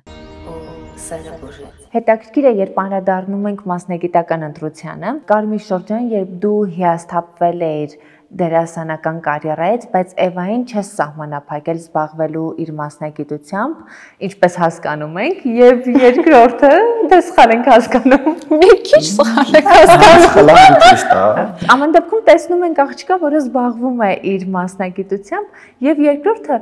դու միևնույն է լինելով ինքնավստահ, ունենալով այդ ուժը քո մեջ խանդում ես եւ Էվան ասաց, որ կա ներկայացում, որը նույնիսկ չես դիտել։ Չսիրած թեման է։ Լավ, սենց ասեմ, ինչն է պատճառը իմ խանդի։ Ես շատ եմ վստահում, շատ եմ Էվկային վստահում, այդ չի խնդիրը, միանշանակ գիտեմ, որ ինքն շատ է սիրում։ Իմ մեջ էլ եմ շատ ինքնավստահ, էդ էլ չի խնդիր։ Ուղղակի ես չեմ վստահում տղաներին։ Առհասարակ ինչը վերաբերվում է իմ կնոջը ու լինելով ինքս տղա, ինչ որ դեպքերում, հա, հասկանում եմ, որ տղամարդիկ ունեն մի հատ սահման, որ իրանք շուտ կարող են հատեն։ Ու այդ իմ խանդի պատճառն է դառնում, ու ես չեմ ուզում ասենք իր կողքը, ասենք ինչ որ այսենց լինի, ինչ որ չգիտեմ։ Արդեն վատ է դրամադրված։ Այսենց մեկը անցնի, այդ է արդեն իմ համար դա կատաստրոֆա է, որովհետեւ ես չեմ վստահում այդ մարդուն, որ իր կողքով անցնում է։ Բայց հասկացար, չէ, դու քեզ վերեցիր, գցեցիր ծուղակը։ Ասացիր, ես ինքս լինելով տղա, հասկանում եմ, որ երբեմն ցանկանում ես հատել այդ սահմանը կամ կարող ես հատել սահմանը։ Ինչի եմ տենց ասում։ Հանգիստ եղեք։ Ինչի եմ տենց ասում։ Ասեմ, ինչի եմ տենց ասում։ Ես իմ շրջապատը մեծ է ու ես շատ տարբեր ընկերներ ունեմ, հա, որոնք շատ ազատ կյանքով են ապրում, ոնց ուզում, տենց անեն, ասենք, աղջիկ չկա իրանց կողքին կամ կին չկա իրանց կողքին ու իրանք ինչ որ պոնտեր են փորձում անեն, հա, կոպիտ ասած, ինչ որ պոնտեր են փորձում անեն, աղջկան ինչ որ ձևով գրավելու։ Ինձ թվում է այդ լրիվ նորմալ երևույթ է, ինչի, որովհետև ես որպես տղամարդ նայում եմ այնց, որ ինքը իմ թշնամին է։ Եթե ինքը իմ կնոջ կողքին է, ինքը իմ թշնամին է, վсё։ Չգիտեմ, Էվկան ունի, ասենք, տղա ընկերներ ունի, իր կուրսեցիները շատ են որ թույն լավ ընկերներ են, ես իրանց անձամբ ճանաչում եմ, բայց երբ որ ես ինչ որ մեկին չեմ ճանաչում ու այդ մարդը հանկարծ մի քիչ մոտիկ է գալիս Էվկային, այդ իմ համար կատաստրոֆա է, ես չգիտեմ, վտանգ եմ զգում, ինչ որ զուտ, ինչ որ վտանգ եմ զգում, դրա համար դա խանդի է վերածվում, ես Էվկային ասում եմ, no, բան չի կարելի բան։ Իսկ ինչպես համաձայնեցիր կամ համակերպվեցիր, որ Էվան զբաղվի դերասանական կարիերայով։ Սենց ասեմ, չեմ սահմանափակել իրան։ Բայց ինքը գիտի ինչ։ Չէ, ես ասեմ։ Չեմ սահմանափակել ինչ առումով, որովհետև ինքը գիտի ինքը ինչ կարող անի, ինչ չի կարող անի։ Ինքը ինձ ճանաչելով գիտի որտեղ է իրան կարելի ու որտեղ չի կարելի։ ինձ լավ ճանաչելով էդի շատ կարևոր է, որովհետև եթե ինքը ինձ ճանաչեր, կարող ինքը մենակ լիներ, ասեր, օքեյ, իմ համար, որպես դերասանուհի, որպես պրոֆեսիոնալ մարդ, ասեր, օքեյ, ես կարամ ասել, չգիտեմ։ Չէ, իրականում ես էլ շատ պահպանողական եմ, թեև շատ սիրում եմ նորություններ, նոր մտածողության կողմնակից եմ, բայց նաև ինչ որ իմաստով պահպանողական եմ։ Կաշկանդում են, բայց համենայնդեպս այլընտրանքներ կան մնալու մասնագիտության մեջ եւ զգալու քեզ երջանիկ միշտ այլընտրանքներ կան, ես իմ մասնագիտությունը ուղղակի պաշտում եմ, որևէ բանի չեմ մտածում իրենից հրաժարվել, բայց ես գտնում եմ կոմպենսացնող ինչ որ տեղեր, որտեղ ես կարողանում եմ եւ ստեղծագործել, եւ ինձ լավ զգալ, եւ նաեւ ոնց որ ինքն է ասում, չափը չկորցնել։ Իսկ դու հեռուստանախագծերում ներկայանալու ցանկություն ունես։ Չէ, այս պահին հաստատ չէ։ Ես դա ուսանողական տարիներին հասկացա, որ ոչ, թեև ամեն բան սիրում եմ փորձել, նոր ասել ոչ, հասկացա, որ ոչ, դա իմը չի։ Ես ինձ տեսնում եմ ավելի շատ հետաքրքիր ռեժիսորների մոտ չոր հեղինակային ֆիլմերում, թեև Հայաստանում քիչ են դրանք, ցավոք սրտի, մի քիչ տարօրինակ մտածողություն ունեցող ռեժիսորների հետ շատ եմ ուզում աշխատել։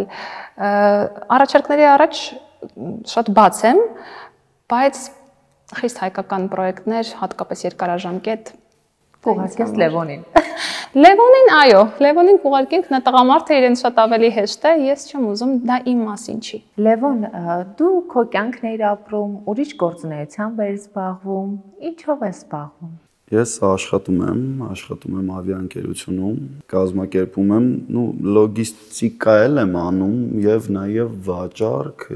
վճարներ, հա, այդումից որ ինչ-որ բան ենք գնում։ Այդ ամեն ինչը որ կազմակերպում եմ, լոգիստիկան ինչին է վերաբերում, որ կազմակերպում եմ այն ապրանքը, որը վաճառվում է ինքնաթիռում,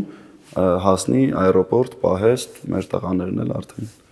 կազմակերպեն այդ ամեն ինչը էլի։ Դու այդ աշխատանքով զբաղվում ես, որովհետև սիրում ես, թե նաև որովհետև եկամտաբեր է։ Դե, համ եկամտաբեր է, համ էլ ժամանակի ընթացքում իրականում սկսել եմ սիրել, որովհետև հասկացել եմ ինչքան կարևոր է մի պրոֆիլով չզարգանալ, այսինքն ավելի շատ բան իմանալու ցանկություն է առաջացել, որ նոր էի մտել աշխատանքի, որ չէի պատկերացնում, որ ես գլուխ կանեմ, բայց հենց կամաց զգացի, որ հետաքրքիր է շատ էլի, կարելի է ինչ-որ բան սովորել ու ինչ-որ բան քաղել կյանքի համար։ Տղաների համար կյանքի ինչ-որ փուլում շատ կարևոր է լինում շատ գումար աշխատելը, դες հատկապես դու նշեցիր, որ միշտ երազել ես, որ վաղ պիտի ամուսնանաս, իսկ մենք քո տեսակից հասկացանք, որ վաղ ամուսնանալու համար քեզ պետք է կայուն աշխատանք, եկամուտ եւ այլն։ Ինչ-որ պահի քեզ համար առաջնահերթություն էր դարձել նաեւ եկամուտը, հաշվի առնելով, որ դու ուղղակի 20-22 տարեկանում որոշեցիր, որ հրաժարվում ես մասնագիտությունից, որին ձգտել էիր եւ պետք է սկսել զրոյից, այսինքն ընդամենը 3 տարի առաջ դու զրոյական կետում էիր։ 2 տարի առաջ, որովհետեւ ես ուշ եմ գնացել ծառայության։ Ես սովորել եմ, ավարտել եմ ինստիտուտը ու դրանից հետո տարան բանակ, հա, այդ զրոյական կետը իրականում ամենավատ շրջաններից մեկն է եղել իմ կյանքում, որովհետև ես այն ինչը որ ուզեցել եմ անեմ, հա, թատրոնից սկսելը ու մտնել հեռուստատեսություն ու այդ հեռուստատեսությունում լինել այնքան լավ, որ մի անգամից դու քեզ ինչ որ չափով կայուն զգաս, դա խանգարում էր, ասենք, համել եմ պատճառը, որ ես չէի ուզում, ցանկությունը չունեի այդ մասնագիտության մեջ լինելու։ Դրա համար ես իմ համար շատ կարևոր էր եկամուտը այն առումով, որ ես ունեմ աղջիկ իմ կողքը, ում ուզում եմ ինչ-որ տարբեր ձևերով ուրախացնեմ իրան։ Դա կլինի, չգիտեմ, ինչ-որ մի բան առնեմ նվեր տամ իրան կամ թեկուզ միտեղ գնանք նստենք կամ, չգիտեմ, վայելենք այդ պահը, էլի այդ պրոցեսը։ Շատ կարևոր է, որ տղամարդը աշխատում է իմ համար, ինչի, որովհետև երբ որ տղամարդը չի կարողանում ապահովի իր ընտանիքը, ինչ-որ տեղ, այդ իմ սուբյեկտիվ կարծիքն է իհարկե, ինչ որտեղ ինքը նաև կորցնում է իր տղամարդ լինելը։ Դա իմ սուբյեկտիվ կարծիքն է, կարող է տղամարդիկ կան օքեյ են դրա հետ, բայց իմ համար շատ բան է, որ տղամարդը պետք է ինքը առաջատարը լինի, որ ինքը կարողանա ճիշտ վերլուծի։ Երբ որ ինքը աշխատում է, անկեղծ եմ ասում, ես իմ վրա զգացել եմ իմ մեջ այդ ինքնավստահությունը, երբ որ ես սկսել եմ գումար աշխատել ու սկսել եմ շատ գումար աշխատել, դա ինձ այն որ ավելի շատ է մեծացրել իմ ինքնավստահությունը իմ մեջ։ Էլի նենց չի չեմ եղել ինքնավստահ, բայց շատացրել է էլի։ Դու ինքնավստահությունից շատ խոսեցինք, հիմա տպավորություն է ստեղծվել, որ գոռոզ ինչ-որ ինքնասիրահարվածներ ենք, բայց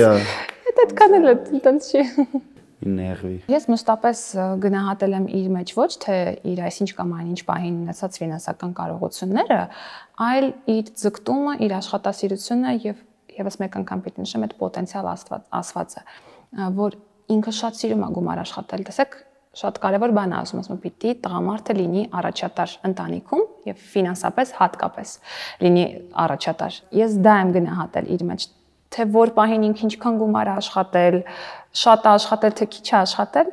ինձ համար դա միևնույն է, որովհետեւ ես այն աղջիկը չեմ, ում կարելի է սիրուն նվերներով կամ ծաղիկներով կամ շորիկներով գրավել։ Ես ավելի կարևոր բաների վրա եմ կենտրոնացած իր պարագայում,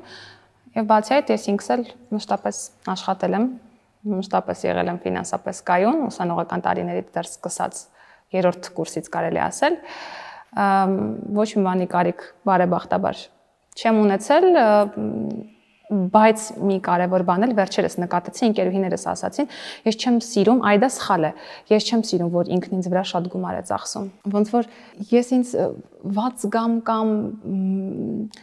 մեղավոր չասեմ, դիսկոմֆորտ է, որը շատ վատ է, ոչ, հակառակը։ Կանայք պիտի թույլ տան, որ տղամարդը իրենց համար ծախսի, որ տղամարդն էլ իրեն լավ զգա, որովհետև այդպես տղամարդկային էգոն շատ ավելի է դոմինանտ դառնում, ինչը լավ է։ Պիտի տղամարդիկ ծախսեն, իսկ կանայք էլ պիտի լուր դա վայելեն, հա։ Իդեպ շատ նուրբ սահման կա մեր ժամանակներում, երբ ձևավորվում են ուժեղ կանայք ու երբեմն գուցե դաստիարակության հարց կա,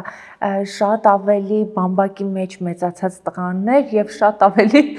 ուժեղ աղջիկներ ունենք սենդի մեջ շատ, գուցե սխալվում եմ, չեմ սիրում բացարձակ գնահատականներ տալ, բայց ամեն դեպքում այդպիսի դրվագներ ունենք, բայց ուժի մեջ շատ կարևոր է նաեւ ճիշտ ժամանակին հետ քայլ անել ու թույլ տալ, որպեսզի քո կողքի տղամարդը լինի քայլ առաջ։ Դու կարողանում ես միշտ այդ հետ քայլը անել։ Դա անպայման չէ, որ արտահայտվի ֆինանսական հարցերում, առհասարակ բոլոր դեպքերում։ Այդ խնդիրը գուցե եւ կա, որովհետեւ ես ինքս սիրում եմ ամեն ինչ վերահսկել։ Շատ վատ հատկություն ունեմ, դա վատ հատկություն է, ես սիրում եմ ամեն ինչ վերահսկել, իմ տիրապետության տակ պիտի լինի ամեն ինչ, բայց իհարկե գիտակցաբար հասկանում եմ, որ դա շատ վատ է տղամարդ եւ կին հարաբերություններում եւ այո, այսպես անընդհատ ինձ հսկելով փորձում եմ այդ իմ բնավորության գիծը մեր պարագայում դնել լրիվ երկրորդ պլան, թույլ տալ իրեն, թույլ տալ այո, շատ տարական կենցաղային բաներից, թույլ տալ, որ ինքը դուռը բացի, ես կարող եմ, ես անում եմ դա, ես միշտ եմ անում, ինքնուրույն եմ շատ, ես կարող եմ արագ գնալ դուռը բացել, նստել, նույնիսկ կարող եմ գնալ նստել վարել, բայց եթե մի մեքենայով ենք, այսինքն կամ ինքն է վարում կամ ես, բնականաբար ցանկալի է, որ ինքը մեքենան վարի, բնականաբար ինքը պիտի գա դուռը բացի ու ես նստեմ։ Գիտակցաբար եմ մոտենում, որովհետև ես գիտեմ, ունեմ նման հատկություն ամեն ինչ վերահսկելու, ամեն ինչ կառավարելու, բայց եթե ես պատկերացնում եք անեմ անընդհատ ինչի կվերածվի մեր հարաբերությունները։ Բայց կստացվի քո մոտ։ Չեմ կարծում, չէ, բայց ես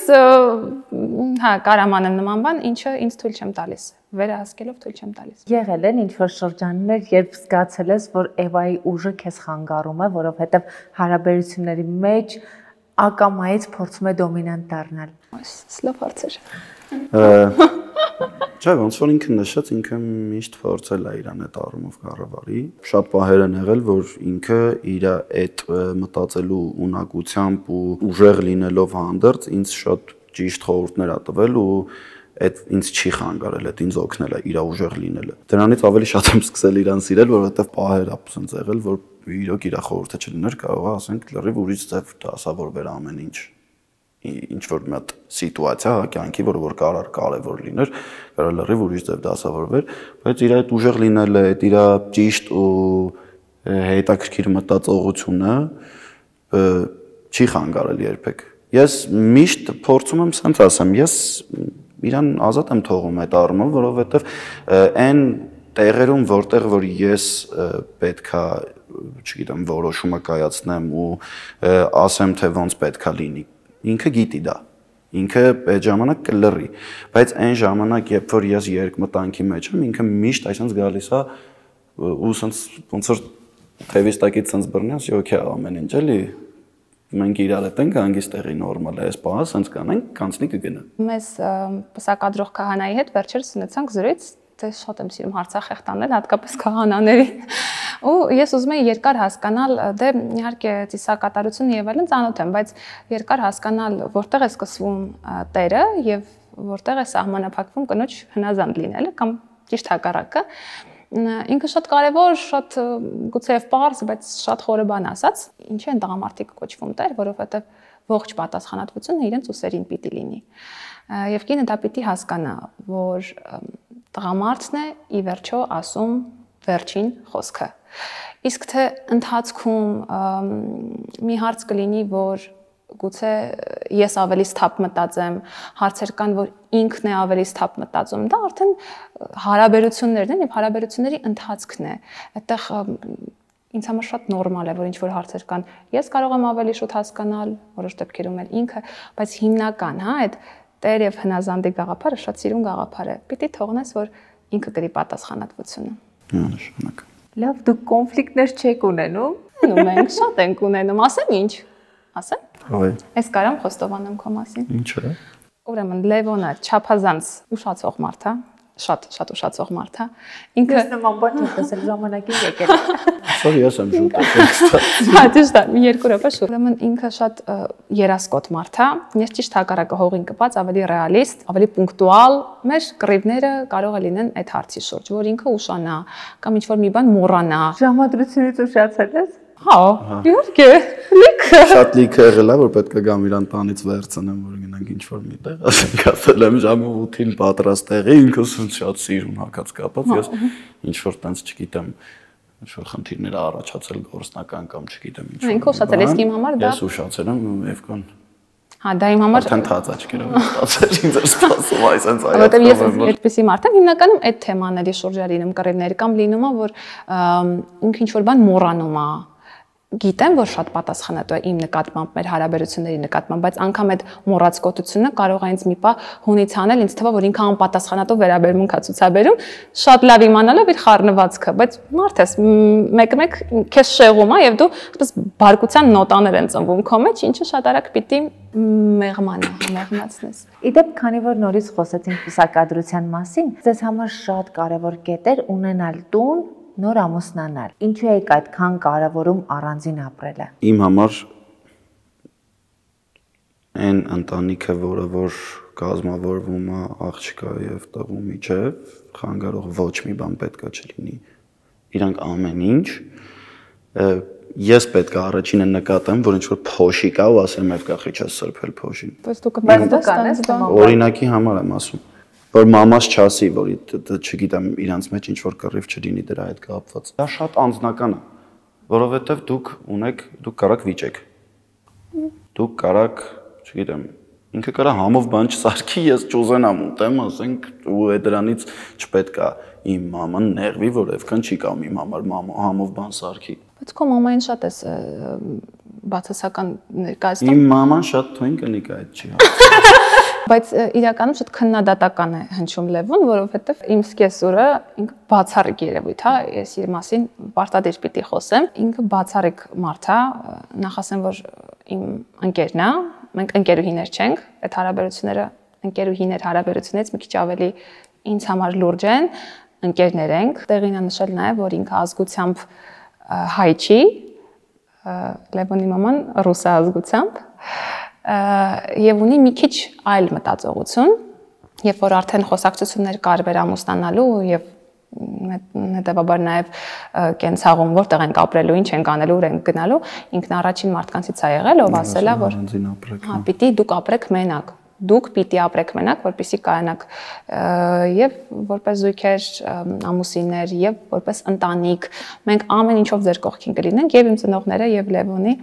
մենք այդ իմաստով բախտավորներ ենք, ունենք շատ լավ ընտանիք եւ ես եւ Լևոնը ամեն կերպ մենք ձեր կողքին ենք, բայց դուք պիտի ապրեք առանձին, այսինքն հերթը չի էլ հասել մեզ, որ մենք ինչ որ կարծիք հայտնենք, որովհետեւ ես սիրում եմ մեծ ընտանիք, ես սիրով պատրաստ եի ապրել իրենց տանը, մեծ ընտանիքում, ինձ համար պրինցիպիալ չի եղել այդ թեման, հա,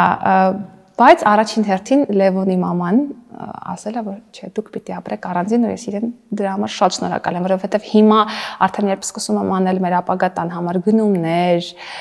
ինչ որ կենցաղային իրեր եմ գնում եւ այլն, հասկանում եմ, որ դա շատ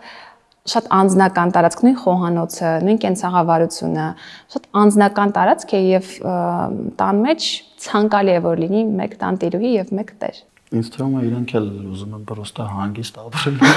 Ճիշտ է։ Ես էլ եմ շատ բարդ մարդիկ ենք։ Մաման միշտ ասում է օրինակի համար դուք լրիվ իրար համար եք ստեղծված, ամբողջ օրը երգում եք, դուք որ մեր հետ ապրեք, գլուխներներս կտանեք, հա։ Կամ ամբողջ օրը ուշադիր եք, ես էլ Լևոնն էլ ունենք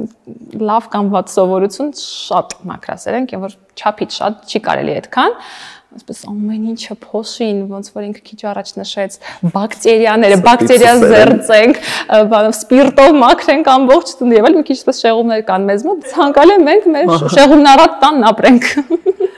Լևոն մամային հայաֆիկացրել եք, թե ինքը բոլորիս։ Ինքն է բոլորիս ռուսաֆիկացրել, ինքը իրականում շատ հայկին է, շատ բայց ազգությամբ մաքուր ռուս է։ Ինչի եմ ասում հայկին, ինքը ապրում է քանի տարի արդեն կլինի, երևի 25-30 տարի ապրում է Հայաստանում, բայց հայերեն չի խոսում։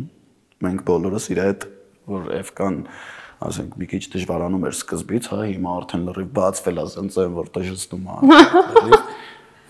Դա Էվկան, որ ինձ ինքը ասում էր, ես չեմ կարալիով։ Ինձ համար դա կոմպլեքս է միշտ եղել, օտար լեզվով խոսելը։ Ասում եմ, սիրտս նորմալ է ամեն ինչ, էլ որ խոսած կբացվես։ Ու իրոք էլի մաման բոլորին ասենց հարևանները որ ռուսերեն չգիտեն գալիս են տանը ռուսերեն խոսել։ Բայց ինքը հիմա շատ ուզում է սովորել, դա էլ ասենք, ինքը ասում է, որ ես սկզբնական շրջանում դա այն տարիներին հատկապես բոլորը եղել են ռուսալեզու, հիմա ասում եմ ես փոշմանում եմ, որ շատ այսպես ակտիվ չեմ սովորել հայոց լեզուն, բայց հիմա էլ արդեն դա տարիքի հետ ավելի բարդ է այդ ընթացքը։ հայրիկը հայ է։ Հայրիկը հա, պապան հայ է։ Մաքուր հայ, մաքուր ռուս։ Լևոն, իսկ ընտանիքի անդամների հետ հարաբերություններդ ինչպիսին են ու իրենց կողմից միշտ աջակցություն զգացել ես, թե լինում են չէ փուլեր հատկապես տղաների այդ դեռահասության շրջանում, երբ ըմբոստությունն է մեջ է տարտնանում, դու սկզբում հակադրվում ես ընտանիքիդ, հետո մի քիչ մեծանում ես ու հասկանում ես, որ այնտեղ ամենամտերիմ մարդիկ են։ Ես հասկանում եմ այդ պահը, բայց այստեղ գալիս եմ իմ չգիտեմ, երևի առանձին անձ լինելու այդ էգոն է գալիս, որ ես ուզում եմ մեկ-մեկ առանձնանամ։ Շատ կարևոր է իմ ընտանիքի իմ համար, թե պապան, թե մաման, թե քույրիկս, քույրիկս ճիշտ ամուսնացած է մեր տանը չապրում, բայց իրանց կարծիքը, իրանց իմ կողքը լինելը, իրանց նկատողությունները, ինչ որ հարցերի շուրջ դժգոհությունները, ես այդ ամեն ինչը լսում եմ,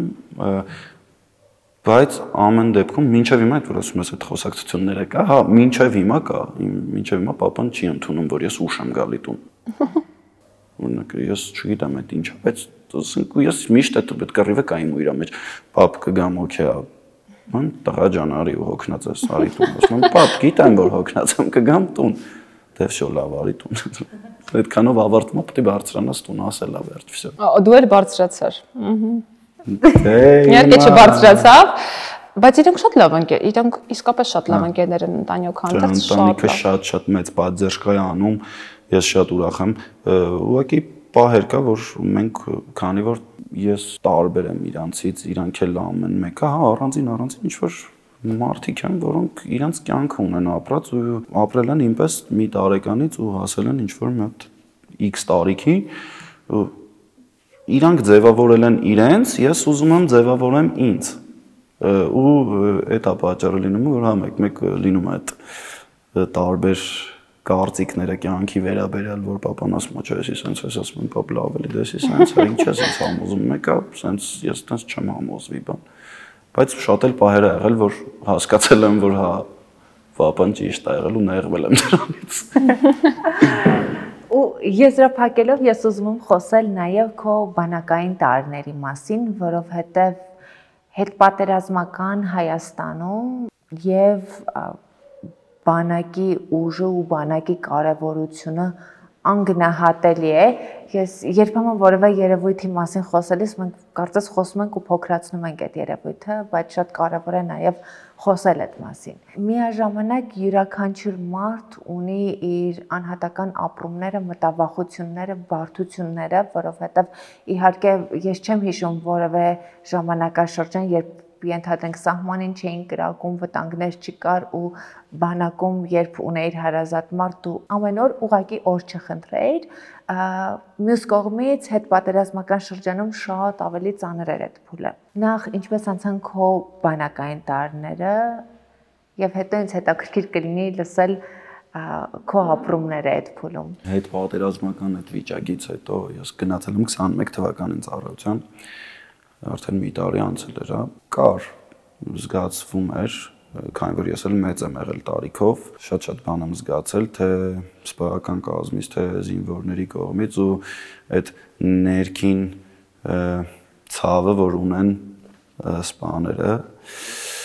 իմ համար իրական շատ լավ է անցել բանակը, ես շատ գոհ եմ, որ ծառայել եմ, չեմ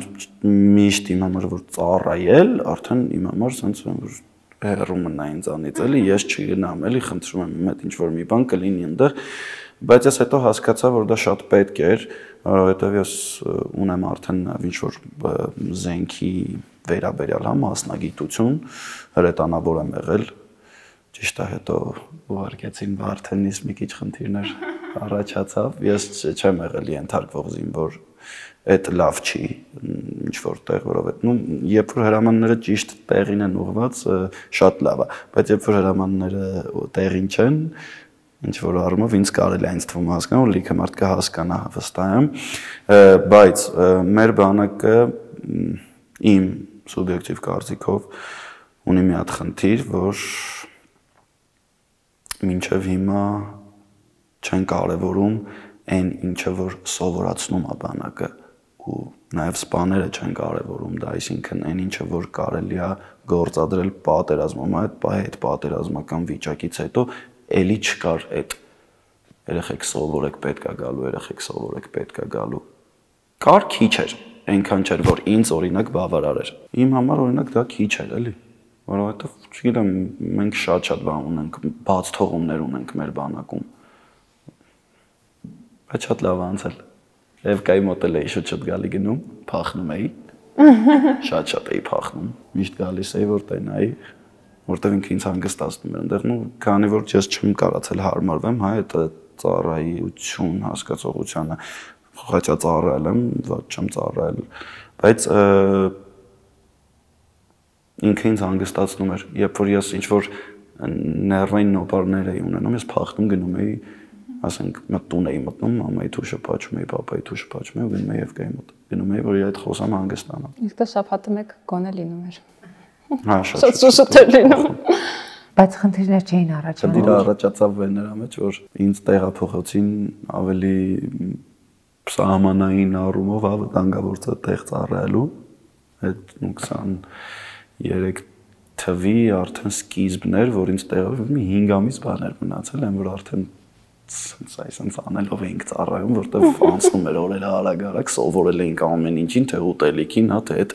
ռեժիմին, որ առավոտ 6-ին պետք է արթնանաս, 10-ին քնես, 5 ամիս գնացի լրիվ ուրիշ տեղ ծառայելու ու հասկացա ինչքան կարևոր էր այն ինչը որ ես այնտեղ սովորել եմ, բայց չէի կարող օգտագործել, որովհետև այդ մասնագիտության վրա չէի։ Որքան ես գիտեմ, քո ծառայության ժամանակահատվածում եւս եղել են բախումներ թշնամու հետ։ Եղել են այդ բախումները 22 թվականի, եթե չեմ սխալվում, հոկտեմբեր ամսին կամ նոյեմբեր ամսին կամ եթե չեմ սխալվում, սեպտեմբեր ամսին, այնտեղ չեմ ֆիքսել այդ պահը։ Դա կարծեմ սեպտեմբերն էր։ Հա, այդ ժամանակ Բայց դու թեժ կետերում ես։ Չէ, ես թեժ կետերում չեմ եղել, իմ համար թեժ կետը եղել է Վարդենիսը, որտեղ ինձ տարել են, արդեն ես ասենք սահմանին կանգնել եմ սենց զենքով ու սենց նայել եմ թուրքերին։ Իրենք սենց 10-20 մետր հեռավորության վրա տեսել եմ թուրքերին, էտա թեժ կետ իմ համար եղել, բայց այն որ ես այդ բախումները եղան, մեզ տարան դեպի Իջևան, Էվկան շատ անհանգիստ էր իրականում, ես ինչ որ սենց անընդհատ փորձում էի իր հետ կապի լինել, որ ինքը սենց հոգին հանգիստ լինի, որտեղ գիտեմ էլի իր նուրբ այդ առումով այդ ներբությունը ու ինքը ինձ զգացումներ ապրում ու ինչ ծանր է տանում եմ, որ իմ հետ կարա ինչ-որ մի բան լինի, ես անընդհատ իր հետ կապով էի լինում ու չգիտեմ, բայց հանգիստ էր, չէ, այդ կողմը լրիվ հանգիստ է եղել, ոչ մի լարվածություն չի եղել, չգիտեմ, մի կողմից զղջում եմ, որ այդ բարդությունը չեմ տեսել, այդ վտանգը չեմ զգացել ու այդ էմոցիաները չեմ ապրել, բայց միտեղ էլ Աստծո շնորհակալ եմ, որ այսօր ստեղ եմ կամ ու չգիտեմ։ Ոնց ինքը շատ բան, չգիտեմ, ոնց արտահայտ եմ մտքերս։ Էմոցիոնալ թեմա։ Հա, էմոցիոնալ է իմ համար, որովհետև հայրենիքս շիրոք շատ եմ էլի սիրում, որ եւ կնել կպատմի երևի հեսա, որ ես ընդեղի, ես ասում եմ եւ դու պետք է ամեն ինչի պատրաստ լինես։ Որովհետև ինքն էր ամեն ինչի պատրաստ։ Բայց դու ինչպես էիր բախվում այդ իրականության հետ, որ պիտի ամեն ինչի պատրաստ լինես։ Նախ ես չի հասկանում, թե ինչի պիտի ինքը գնա։ Հասկանում էի, բայց որ պիտի մեր կապը ընդհատվի 2 տարի, պիտի մենք իրար չտեսնենք եւ այլն, այդ զայրույթի այդ բարկությունը շատ էր խանգարում սկզբնական շրջանում, բայց հետո ընթացքում հասկացա, որ դա մեզ շատ պետք էր, որովհետեւ մենք այնպեսի շրջան ենք հաղթահարել եւ այդ, որ ասում ենք, սկզբում խոսեցինք նախախնամություններից, այդ շրջանում եմ երևի թե ամենաակտիվը զգացել, որ մենք իրար համար ենք ստեղծված, որովհետև եթե միջև այդ փուլերը կային փոքր կասկածներ, դրանից հետո ամեն ինչ արդեն ավելի պարզ, ավելի հստակ է դառնում քեզ համար։ Շատ բաներ ենք հաղթահարել, շատ բաներ, շատ դժվար է եղել, բայց եթե միասին եք, եթե զգում եք այդ սերը, անգամ 2 տարվա այդ հեռավորությունը ոչինչ է։ Ու ի վերջո հիմա ձեր կյանքում շատ սիրուն փուլ է, ընտանիք է կազմավորվելու ու ես մաղթում եմ, որ ձեր ընտանիքում եւ սերը միշտ գերակշռի եւ ցանկությունը իրար լսելու, հասկանալու ու ըմբռնելով, որովհետև ես զրույցի ընթացքում էլ ինչ որ կտորում նշեցի, որ այդ ցանկության մեջ է թաքնված ամեն բան։ Ուզում եմ, որ շատ երջանիկ լինեք, ինձ շատ հաճելի էր զրուցել ձեզ հետ ու շնորհակալ եմ, որ այսօր իմ հյուրն էիք։ Մենք ինքն ենք շնորհակալ։ Շնորհակալ, մերսի շատ։ Իսկ դուք հետևեք Live Room-ին, բաժանորդագրվեք YouTube-ի իմ ալիքին, որպեսզի պատճ չթողնեք մեր թողարկումները։